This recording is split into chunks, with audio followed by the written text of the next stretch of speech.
今天我们来讲一讲重庆燃气费的新闻啊。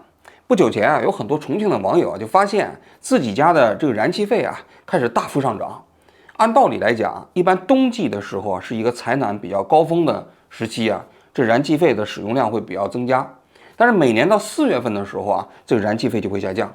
但是许多网友就发现，进入到4月份以后，他们家的这个燃气费不但没有减少而且还增加了另外一个方面就是跟去年同期相比，有许多的网民都反映，这是一家的生活方式基本就是固定的吗？按道理来讲，你每个月的燃气费相对来说也应该是固定的，但是很多人都发现今年的燃气费跟去年相比增加了1倍都不止。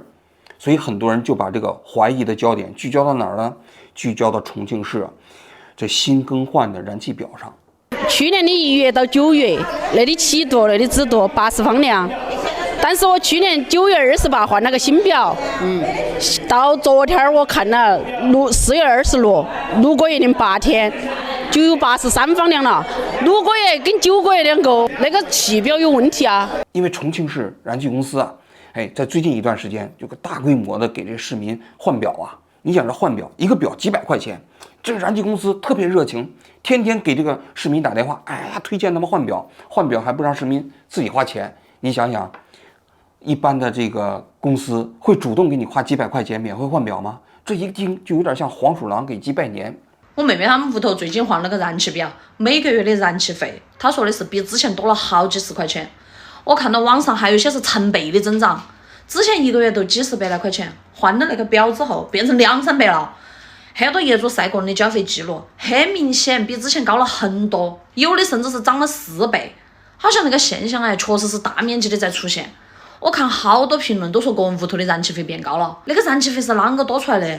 又不是一天煮8会儿饭洗8会儿澡。换表前和换表后，我的生活是这样的：换表前做饭，换表后做饭。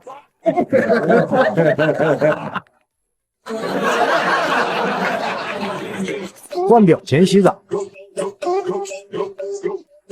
换表后洗澡。哎呦我的妈！什么叫智能电表就是科技与狠活嘛。现在这个智能电表你自己那个抄表员不用进你们家，他们就知道你的家里头运行了多少个字了那你想想，它要是调快一点，明明是烧了100个立方，它调成120个立方、150个立方，你怎么知道呢？所以很多人都怀疑重庆市燃气公司就在这里动了手脚。有细心的网民还发现了一个非常重要的证据，因为这重庆燃气是个上市公司，上市公司它不是有财富报表吗？每个季度公布营业额多少利润多少结果他们就发现，这重庆市燃气公司这利润在去年4季度的时候开始飙涨。怎么个飙涨法呢？说营业额只增加了23%，但是利润增加多少呢？利润增加了800%，800%这一个季度跟前年同时期相比，而去年整个年度的利润跟前年比起来增长了11倍。那你想想，很多人就认为不正常了。你一家燃气公司服务重庆市这几千万市民，这几千万市民烧的燃气应该基本都是一样的，那不可能说烧的燃气一下增长8倍吧，对不对？那你的利润额突然增长8倍，那哪来的所以很多市民就怀疑重庆市燃气公司没安好心，就是算计普通市民。所以他们天天在网上开始晒自己的燃气单子，说你看这么高，然后就还有人拍表的。为啥那个表换的就跑得快的噻？就是跑得很快了噻，气表的价格都涨了很多，相对现在比以前要多将近多1倍。换气表之前我们一次交100多，现在换了之后一次交300多。确实快得很了，那个比我喝水速度还快，不得了，牛皮，真的牛皮天然气，背死的人呐！于是重庆市政府就坐不住了，他们在前一段时间就搞新闻发布会，宣布要成立特别工作组进驻重庆燃气公司，然后要倒查3年，看你有没有什么问题。然后这一查，果然查出问题了，好几个方面。现已查明重庆燃气集团等燃气企业存在部分市民反映的多计多收燃气费等问题。经调查，重庆燃气集团等燃气企业存在的问题包括错超或违规估超、燃气计费周期混乱、价格政策执行不到位、换表工作组织无序、工作力量严重不足、部分燃气企业内部监督管理不到位等。所谓错估是什么意思呢？重庆市还有很多家庭的这个燃气表啊，还是老式的燃气表。这老式的燃气表呢，你必须这个抄表员进到你家房间里头看你的表上走的字。但是由于啊，这抄表员一个人要管8000户，8000户你想想，啊，爬楼上去了，你家里没有人，他怎么办？他不可能在这等着，是不是？那基本上这些抄表员就是估算一个数字，但是关键是这个估算都是往高了估。一查呢，重庆市沙坪坝这一个区啊，就高估了17万立方。沙坪坝区啊，占整个重庆市人口的1/20。那你想想，如果你按照这个比例你一乘重庆市，那你一年你这个高估的比例就几百万立方了，那这是很大一个数字了，对吧？这个错估，而且都是高估，这是一个方面。然后又讲它这个换表啊、工作无序啊等等个方面。但是这个调查呢，就说啊，这是这个智能电表本身没问题。从目前调查核实的情况看，尚未发现燃气表计量和质量、燃气质量通过远程操控改变燃气表计量等问题。但是毕竟产生了这么严重的问题嘛，于是就把重庆燃气的这个总经理啊，叫车德成，撤职了。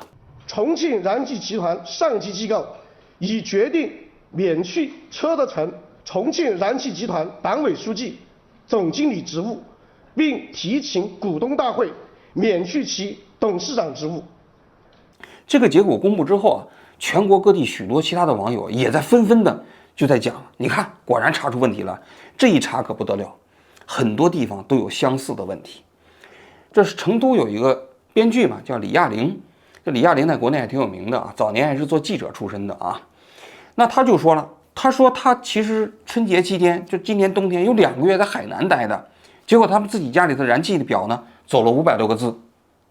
你人在海南，结果家里头这个燃气表还走了500个字，那你想想，这不是有问题吗？结果就是大家也都此起彼伏的开始晒自己家的燃气表，有的人竟然发现说他自己家里头的燃气表啊，一换完表之后有1.7万的这个欠费，1.7万，一天24个小时烧燃气都不太可能会有1.7万，是吧？所以呢，全国各地都开始出现控诉这个燃气换表之后所带来的所谓的这个走速过快、燃气费大幅上升的问题啊。然后他就是只开了一个热水器，那个气表的数字不停的在滚，而且速度滚得相当之快哈。当我吓得赶忙去看了下我屋头的这个燃气，让你看这个数字滚得好吓人，不停的滚，我还以为他们是因为要视频效果这个样子的。我去告了下我这个燃气，他这个我看了起马上都要滚到这个3.0了，我赶紧关都关不赢，好吓人了。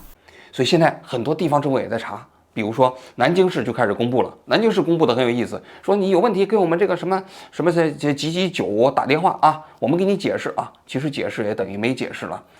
成都也开始进行调查，说我们也调查，发现如果是有错漏错报的，我们给大家退费。但是这个问题最近一段时间已经形成了国内舆论的一个焦点，数次上了新浪微博的热搜。那么我今天就来讲一讲围绕着重庆燃气费这件事情啊，这背后这个行业的秘密啊。首先啊，这2天我也给很多业内的人士打电话啊，他们普遍给我讲的，他说第一，这个表啊，就是这个燃气表真的是没问题，因为这燃气表啊都不是燃气公司生产的，它一般来说在我们国家都是一些军工企业生产的啊。这个仪器本身呢精密程度还是比较高的。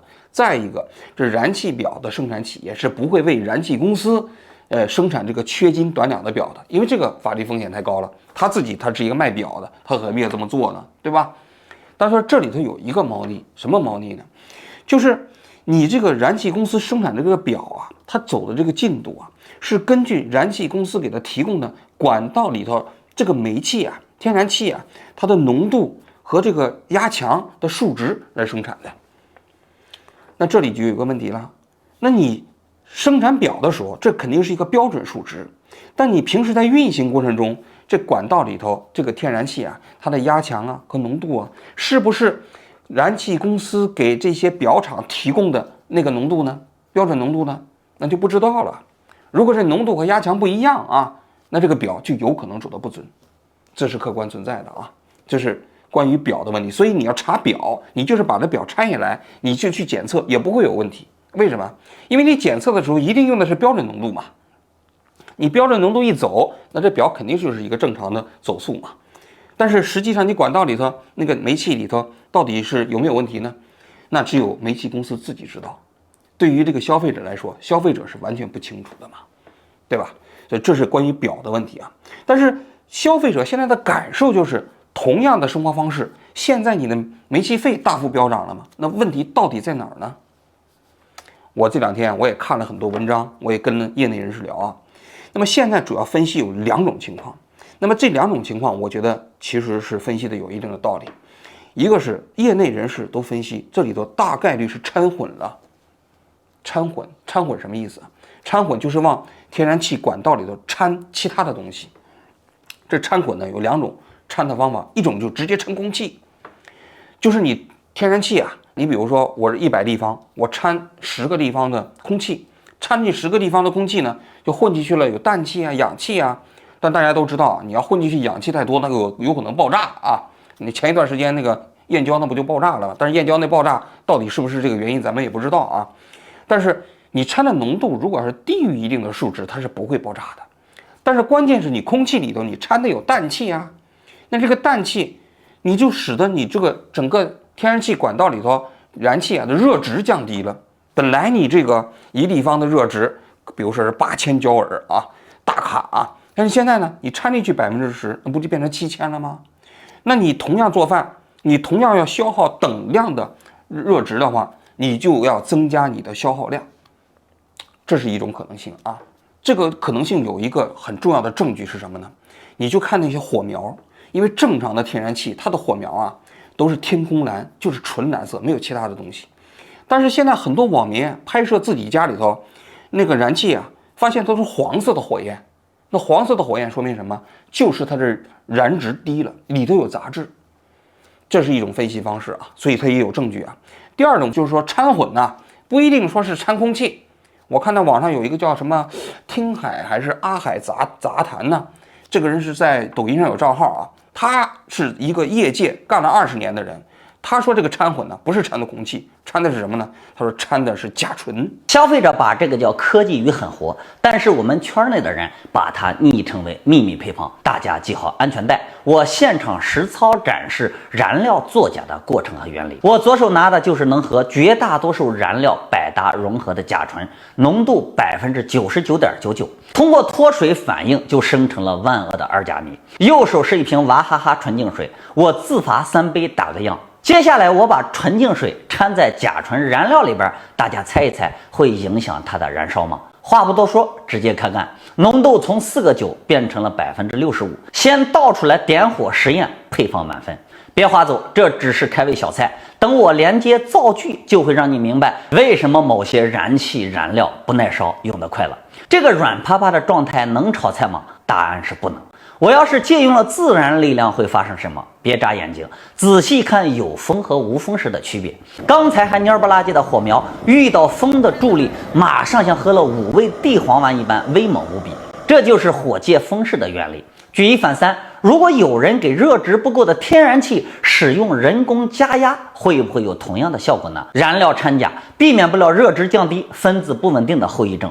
这时候，甲烷、氮气、助燃剂、稳定剂、2毛铁、2甲苯这些边角料就派上了用场。这些东西加在液体里边能增重，加在气体里边能膨胀。不管你是按公斤买，还是按照体积下单，都能给你找到合适的配方。在这儿要给用甲醇燃料的餐饮老板宽个心，因为铁锅导热有上限，4个9的纯度你们用不上，还容易挥发。标号80到90的更加经济实惠，最起码你们用的是真的掺了水的甲醇。相比较在那些看不见的管道、气瓶里边掺杂的脏东西，送甲醇工人求财不害命的做法已经是很良心了。那么甲醇呢，是现在我们的工业提取物啊，但甲醇掺到了这个天然气里头啊，最重要的功能是什么呢？最重要的功能也是降低热值。这两样东西要是加在压缩天然气里，体积变大，热值变小，成本会断崖式的下跌。最关键的是，这两个腐蚀小能手会破坏节制阀的密封性。哪怕你家没有开火，但只要是同一条分支管上的任何邻居在用，你的燃气表就会跟着转动。如果你把自来水龙头控制到低水模式，你家的水表不动，但是总表的消耗会有变化。天然气恰恰相反，橡胶圈密封不严，会导致表走气不走。要不然怎么才能做到销量只增长了0.69%，而利润却增长了824%的商业奇迹？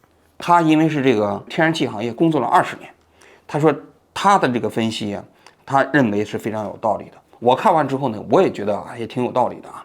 因为他说掺甲醇和二甲醚，在过去煤气公司的时候，那就是一个行业的秘密啊。从业20年，亲眼见证给液化气掺二甲醚被判刑的同行超过了3位数。12309中国监察网上最新的案例一抓一大把。你这么爱看新闻联播的人，竟然选择性失明。看看今年抓获的这起案例，这些黑心化工贩子冒着坐牢的风险，把2000多万的二甲醚加入液化气，含量超过了60%。在这个行业，除了鬼，我什么都见过。我们每天就像饭店的厨师研究菜谱一样，根据果蔬市场的行情给你制作菜肴，所以每个时期的口感味道都不一样。这些消费者口中的科技狠活，都是我们行内人士的智慧。所以他认为你不要把目光盯到这个煤气表上，煤气表真的没问题，真正的问题是这个燃气管道里掺假导致的，掺混导致的。所以你看到了吗？那个所谓的那个重庆市官方出来的记者招待会调查，那真的就是避重就轻。为什么呢？因为他讲的都是什么错估嘛，都是这个换智能电表嘛，最后说智能电表也没问题嘛，谁也不敢涉及到这个天然气管道里的掺混问题。你看现在也没有任何一个第三方检测机构宣布对这个掺混的问题进行调查。还有一个疑点，什么疑点？就是最近一段时期啊，然后大家不都是反映这个燃气有问题了吗？然后很多消费者就发现了，哎，最近一段时间他自己家里头这个火苗啊，由黄色又变成蓝色了。这两天你们发现没有，这个燃气中的火焰开始变正常了，以前都是黄的、红的火焰跟着的，然后现在这个燃气表，然后转的都没前2天那么快了，给人感觉啊，这个天然气啊又好用了，然后呢，这个燃气费好像也下降了。那这个其实跟这个听海啊，他这个猜测也有一定的关系。为什么呢？因为最近风声比较紧了嘛，不掺混了，那天然气那个火苗的颜色又变成天空蓝了，然后呢，你的使用的费用就降低了，这个都是在后台可以控制的了。这就是天然气行业的科技与狠活啊！用这种方式就是让消费者掏更多的钱嘛，是吧？这是实际上啊，可能是重庆天然气事件，也包括全国各地天然气啊，这最近一段时间内的最重要的原因啊。说到这儿还不够，就是这些重庆市天然气公司，它为什么要掺混呢？那现在境外的这些人都在解释说，这都是国有企业，华润的嘛，是吧？华润呢，那就是要榨干老百姓最后一滴血呀。那些法轮功的媒体啊，都在这么讲啊，那对老百姓那是残酷无比，是吧？但其实我们看一下啊，事实可能跟这个还真的不太一样。这重庆燃气公司啊，前几年就倒闭了一次，破产了一次，它是国有企业，资产据说号称有1000亿，结果呢，负债700-800亿啊，负债达到了75%。这重庆它这个公司啊，它不仅有燃气公司，还有煤矿啊。因为去产能化的过程中间关停了很多煤矿，于是呢就做了减值，最后呢它没有办法了，要破产了。破产清算之后重组呢，华润入主了重庆燃气公司。那华润大家都知道是非常大的一家国有企业，全球500强之一啊，排名在70名左右啊。这个市值大概是有2万亿啊，每年的这个营业额有7000亿人民币啊。涉及到燃气这一块呢，确实也是非常大，是我们国家5大燃气公司之一，在香港上市的啊。但是如果我们看一下华润的这个燃气的这个上市公司的报表，你会发现它的营业利润并不高，而且这2年其实也挣扎在这个亏损和盈利的边缘之间。所以啊，你去看这些公司，它也没有赚到什么钱。那么为什么一方面他们就给老百姓掺混，另外一方面好像似乎也没有赚到什么钱？那这个到底现象怎么解释呢？这就有一个更深的背景啊。我觉得讲2个方面。第一个方面就中国涉及到就是这个天然气啊、水啊、电啊这几项中间啊，中国把它认为这是个民生行业，它的电价、水价和燃气的价格呢，都是由发改委来具体管制的，企业自己没有定价权。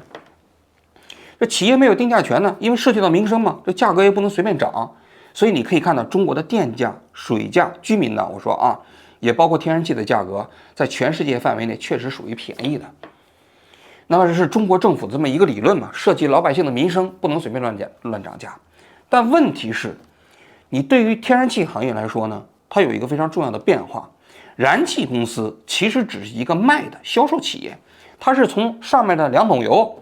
中石油、中石化去买的这些气啊，买完气之后呢，给这老百姓卖。一般来说，价差在4毛5到5毛钱之间，他自己就赚这么一个批发价和零售价之间的差别啊。但是这个定价体系非常复杂。对于我们国家终端来讲啊，它这分为所谓叫均衡一、均衡二。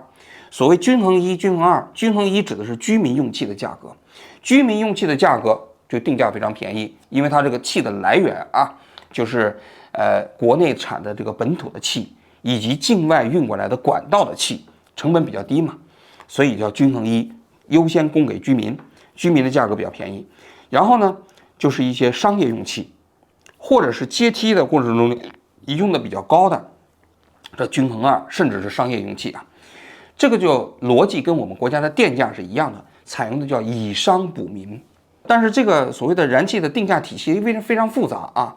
上游现在的这个中石油、中石化，它的这个定价啊，总体来讲它已经基本市场化了。基本市场化了，大家又知道有个背景啊，国际的油价也包括天然气的价格，最近几年是大幅的涨落。从2020年开始啊，这天然气的价格就开始飙涨，当然飙涨了3、4年之后，今年年初开始暴跌。那么这个呢，由于终端的价格不能随便的顺价，在天然气的行业叫顺价啊。那这导致了天然气行业的企业最近几年确实是苦不堪言。所以大家可以看一下各地的天然气的上市公司啊，那报表上都是惨不忍睹，甚至还出现过大家知道2年前那中国燃气在河北断气的事情啊。那当时河北要搞煤改气吗？在很多广大农村地区啊，就推广煤改气，因为要搞这个空气净化工程嘛。让动员农民，你不要烧煤了，然后你烧天然气，然后呢就叫煤改气工程啊。煤改气工程呢，它其实也有补贴。那么中国燃气呢，当时就承揽了很大这一部分的这个工程啊。但是由于它的这个均衡一的价格啊，它跟中石化、中石油定的那个比例啊是固定的，结果呢，这农村地区的这个煤改气工程进去以后，大量的农民他其实使用的都是这个均衡一的价格。一下子就把这份额用完了，用完了之后，他到中石油、中石化又买不到这种平价气了，怎么办？那他只能供高价气啊。这高价气跟这个均衡一的价格就形成了一个倒挂，最后怎么办？这中国燃气没有办法，他就开始对这个农民进行限气，你买不到气就断气了嘛，数9寒天呢。大家可以想象一下，很多农民其实把这煤气的灶台都拆了，结果呢没有气了，很多农民又自己在家里头。又重新支起了柴火灶，然后有的人把沙发那木头都给砍了做饭，那怎么办？这就是说定价机制出现了问题，这是一个非常重要的原因，就是这2个因素。第一就是终端的定价有问题，第二就是由于上游的市场价格已经市场化了，导致了上游价格跟下游价格之间形成了一种冲突，这个才是实际上这种天然气定价的本质原因。那这些企业挣不到钱，然后呢又怎么办呢？可能很多企业就开始想起了歪门邪道，这个掺混呢，可能就是在这种背景下干出来的缺德事儿。但是呢，这些企业干的这个缺德事儿啊，我们要想，不是因为它的道德问题，而是由于中国的天然气的定价问题所导致的这些企业干的这些事情。说到底啊，在我看来啊，中国的这些煤啊、电啊、水啊，还是应该遵循一些市场规律啊。你要是觉得低收入家庭啊，他们其实有负担，那么政府你就应该对低收入家庭进行定向补贴。你比如说低保家庭，对吧？他们可能天然气价格，你给它补贴嘛，它水你给它补贴嘛。但是现在你水的价格、电的价格、天然气的价格，你普遍进行这种限价，那最终呢，实际上是一种普遍补贴。这种普遍补贴一方面不公平，另外一方面实际上也造成了市场失灵。你水大家可以浪费嘛？我在北京的时候，那水确实很便宜啊，一吨水几块钱人民币啊，那确实很便宜啊。但是我到了日本，我才发现，我每个月这个水啊、电呢，这加起来人民币2、3千块钱啊，很贵啊。那这个呢，才能培养起来人们对能源的这种节约意识。如果你真的收入低，那你向政府去申请补贴嘛。所以普遍补贴本身没有道理，但是中国政府由于长期受这种左派观点的影响啊，他就是认为就是涉及到民生领域的价格就是不敢动。当然我也知道，最近2年由于天然气价格的暴涨实在是太高了，所以各地的确也开始出现了一种价格联动机制，也就是顺价机制。但是这个顺价机制啊，它顺的这个时间周期跟这个市场啊变化周期啊，它有严重的滞后，所以导致了这些企业仍然不能体现在它的财务报表上。就是这个过去几年天然气价格的变化实在是太剧烈了。然后呢，这前方的这个价格已经涨了，他们自己又不能涨，然后价格理顺机制呢又严重的滞后，所以导致这些企业严重亏损，甚至就在亏损的边缘挣扎。所以正确的做法是什么？正确的做法其实就应该像油价一样，大家可以看油价现在涨幅跟那个国际油价相比啊，相对来说就快了。那这样呢，可以保证这些炼油企业也好，包括这些加油站也好，它可以获得一个合理的利润。所以我觉得这是一个非常重要的一点啊，就是应该让这个价格更充分的市场化，而不应该实现普遍补贴啊，这是最重要的一点。那么为什么中国政府不敢对这基础性的民生设施它实行市场化呢？我觉得这有2个原因。第一，就是过去它计划经济的时候，它就天天给老百姓洗脑嘛，洗脑的内容是什么？说就是政府就是民生，不是为了赚钱，国有企业就不赚你钱，然后设计的这个东西是恨不得不要钱，把老百姓培养起来了，在这些方面的领域不愿意接受市场定价。你要知道，人们接受市场定价本身也是需要有一个教育的，你长期给他搞了一个非常低的价格，你要再涨价就变得非常困难。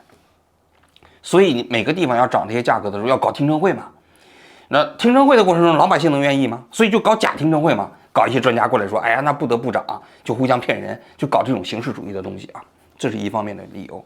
另外一方面的理由呢，确实有现在经济发展不好，然后呢天然气价格又上涨，这个时候如果你大幅上涨天然气的价格的话，老百姓会形成普遍的民怨，而这个民怨中国政府现在最害怕。大家都知道，政府现在把这个媒体都管死了，有什么问题也报道不了，但是他没有办法管的是老百姓的怨气，老百姓的这种情绪，所以政府对网上聚集的普遍有这种共鸣的这种情绪非常警惕。而这种普遍共鸣的这种情绪最容易爆发的领域是什么？就是这些过去的基础定价的价格的波动问题。你比如说天然气的价格，比如说水的价格问题，比如说电的价格，现在政府它真的就不太敢涨。它一旦要是涨幅比较大，你别看它每个月可能增加100块人民币、200块人民币，对于很多中国低收入家庭来说，这些钱对他生活质量的影响是非常之大的。他们这个怨气是互相传染的，而一旦这个互相传染，政府就怕得要死。这是中国政府现在最担心的内容。他们维稳为什么？维稳就维的就是这个，所以他就会压着这些天然气企业，你不许给我涨价，你要涨价我收拾你。但是天然气企业它也活着，活着怎么办？那你上游价格已经涨起来了，我怎么办呢？就开始采用这种猫腻的方式。所以整个中国现在在这基础设施的定价体系中间，实际上是一个怎么说？是一个互相欺骗，然后最终导致的一个劣质的结果。因为你要知道，给天然气里面掺甲醇也好，掺这个2甲醚也好它有非常大的安全隐患。你们知道什么叫2甲醚吗？这是一种可再生能源，掺在液化气里属于重罪，因为自身的含氧性会腐蚀钢瓶阀门的橡胶密封圈，存在极大的安全隐患。最关键的是，这两个腐蚀小能手会破坏节制阀的密封性，甲醇和二甲醚的腐蚀性太过强大，不信你看看老小区的管道，哪一个不是锈迹斑斑？天然气是气体，而甲醇却是液体，出租车的发动机喷油嘴都扛不住，还别说是无缝钢管了。它带来的风险是什么？那带来的风险就是爆炸嘛。那燕郊那个当时天然气爆炸的事情，到现在还没有查清楚原因，跟这背后的这种机制之间，就是这种所谓的劣币驱逐良币的机制之间，到底有没有关系，我们不清楚。但是这行业背后的科技与狠活所造成的社会危害，现在已经显现出来了。当然，各位，我也不要认为我是在给这个华润这些企业这洗白啊，我并不同情这样的企业。就在前2天，无锡有一个女孩啊，她就是因为在网上说她自己家里的天然气啊，这个价格一下子花费一下涨了2倍，她觉得不可理解。网上发完这个帖子之后呢，华润的这些人就跑到他们家里头来了5、6个人，就给她换了这个煤气表，态度非常好。她当时还挺感动的，当时还问了她自己家的家庭情况。他说这些人走了之后，20分钟之后，警察就上门了。警察上门的原因呢，说是什么反欺诈，是登记他们家里的情况，把她老公的信息在哪儿上班什么都登记走了。他说登记完之后，当地政府就找到她老公的企业，要求她老公跟她说：“你把网上帖子给我删了，你要不删的话收拾你。”他当时就说：“他说真的对不起华润了，我惹不起你们，你饶过我吧，我就是一个小民。”所以你看到了吗？这些国有企业啊，当真正出现问题的时候，这种狰狞的嘴脸，他们利用公权力啊，对消费者这种打击啊，在我看来，政府折腾他们，他也不冤枉，他们是政府这个权力的帮凶。所以啊，我这期节目不是为他们洗白，而是说政府整个的一个错误的定价机制导致的国有企业，就是这些基础设施的定价扭曲，最后让这些企业为了生存，不得不采用掺混的造假的方式坑害消费者，最终带来的是什么呢？是整个燃气管道的安全大幅降低，这才是这个重庆燃气事件背后啊最可怕的一个真实的图景啊。好，我今天就讲到这里，谢谢大家。世界能源看中国，中国能源看川渝，他们夜以继日为社会发展提供动力，想国家之所想，急百姓之所急。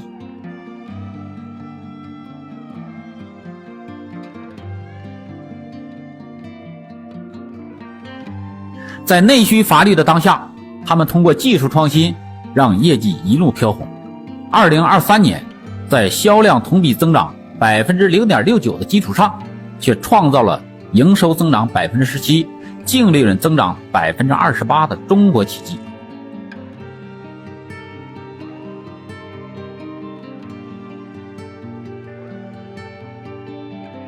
小小燃气表跑出了中国速度，川渝燃气集团通过技术改良，成功实现了人在海南住，表在成都跑的行业奇迹。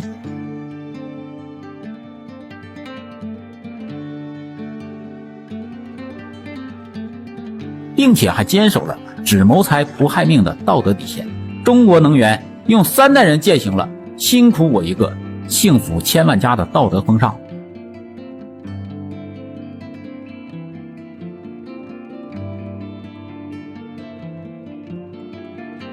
下面我宣布，2024年撼动中国获奖单位华润集团旗下成都燃气集团、重庆燃气集团、